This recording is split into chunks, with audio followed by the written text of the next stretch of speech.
Hey guys, how's it going? I'm hoping my mic works. It was trying to register as a headset instead of a mic, so hopefully it doesn't flop between the two while I am talking. Either way, I'm going to try and talk loud enough so that no matter what, you'll still be able to hear what I'm saying. So there are some things that have changed in the garden. I've already ripped out a lot of the stuff prior to this video and reset it. At least I thought I reset it. I reset it, but I wasn't able to keep up with the watering. I don't have any kind of watering system in here. I really don't want to have a watering system just because I like coming out here and taking care of the plants and physically being out here in the garden. And it's a way to get me to come out here even more to enjoy all the plants and the benefits of being out in the garden. So I do have a sleuth. I'm not really sure how to what word I'm looking for, but I do have a bunch of seed packets that I want to put in here because some of the stuff does not look like it's doing so well. And I'm just going to show you what everything looks like before we get started. Entryway to the garden has the nice little picket fence and arbor up there. The grapevines and the roses are both heading all the way up, so I'm super excited about that. When we turn this way, we have, well, 5 ones on this side, but 4 on this side of the arborvitae. They look really nice. They don't look like they're dying as of yet. I did plant some corn there, so an update on that. This side did not do so well, but I'll show you the other side. It's doing so much better. It's about halfway of my height. I'm about 5'7", so it is pretty close to my waist or my hips, so that's pretty exciting. And we still have about 2 or 3 months before our first frost, so we'll see if we'll get any corn. Right here, I put in some carrots, I think some daisies, and I want to say I did either broccoli, cauliflower, or one of the types of squashes. I can't remember which ones I put in there, and it is not doing so well because I honestly don't even know what that is. I want to say it's squash, but I'm going to put another one in there because it just doesn't look very good.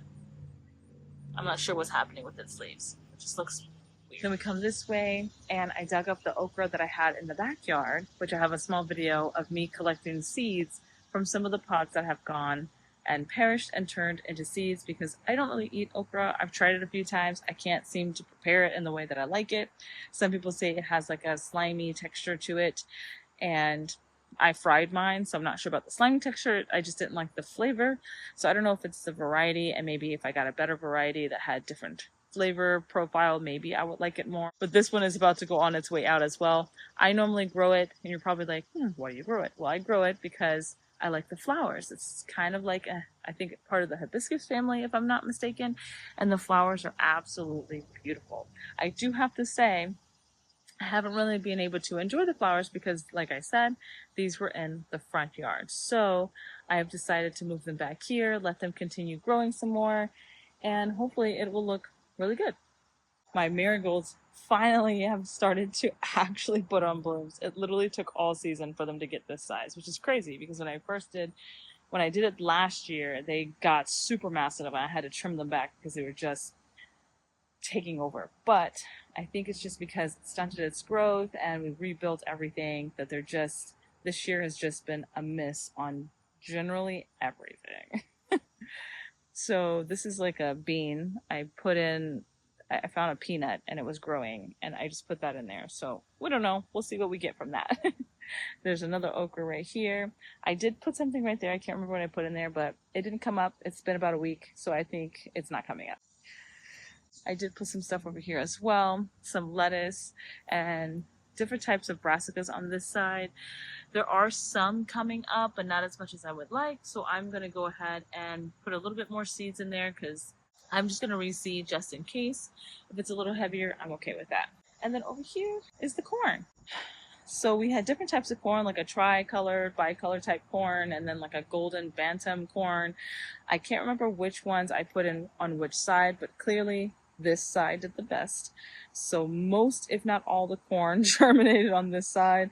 Some of the stalks are much closer to each other than I would like, but I'm okay with it because we do want them kind of in a block formation, because when the ears of corn comes up and their tassels start to sprout, you want them to be able to fertilize each other in order to make that ear of corn. So I did 3 rows of like 7 plus corn in each row. And I think it looks pretty good. I probably could have went a little bit, I probably would want a little bit more, but the germination isn't 100%, and that's okay. Hopefully we'll get maybe 1 or 2 complete ears of corn is what I'm looking for. I don't need 1,000 corn, just a little bit of corn. Let me see. I thought I saw something on here. Is this okay? It is not a pest, it's just the leaf.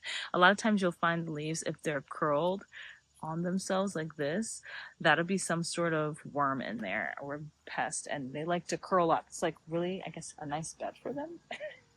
And so they like to curl up and mess up your corn. So we'll just keep an eye on that.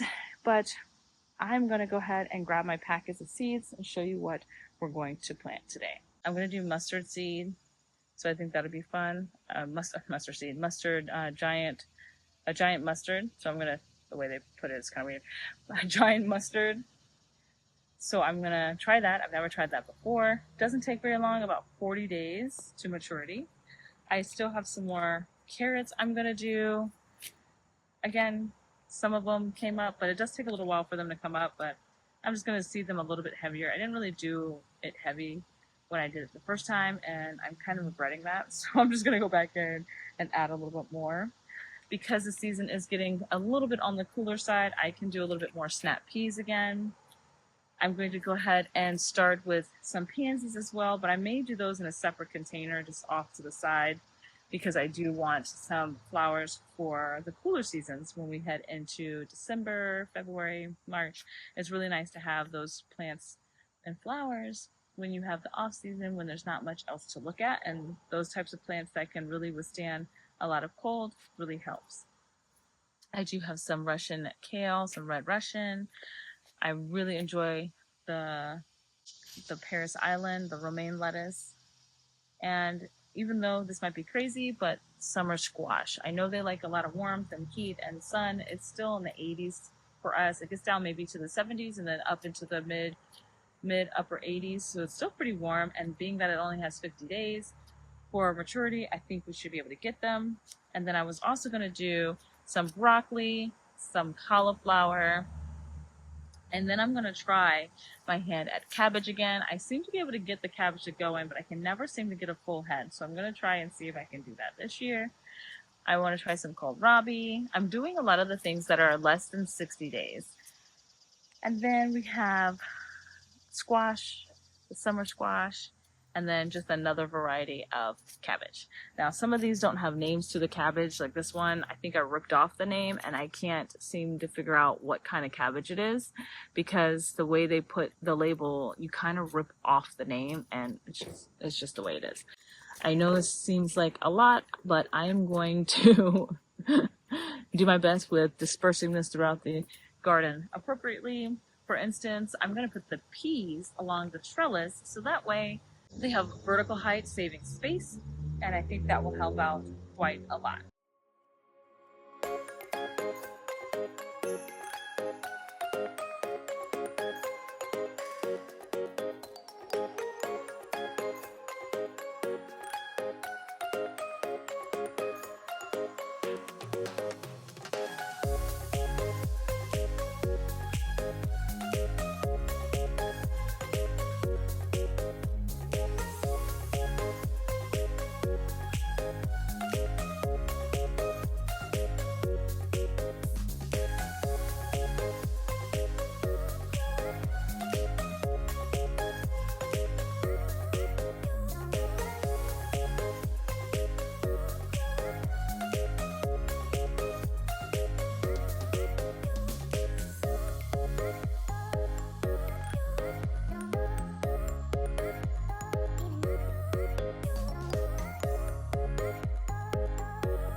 that is it, guys. Quick video on completely demolishing the entire area with a bunch of seeds. We don't know what we're gonna get. We'll see what survives. But just go outside, throw some seeds down, see what happens. I'll see you guys in the next video. Bye, guys.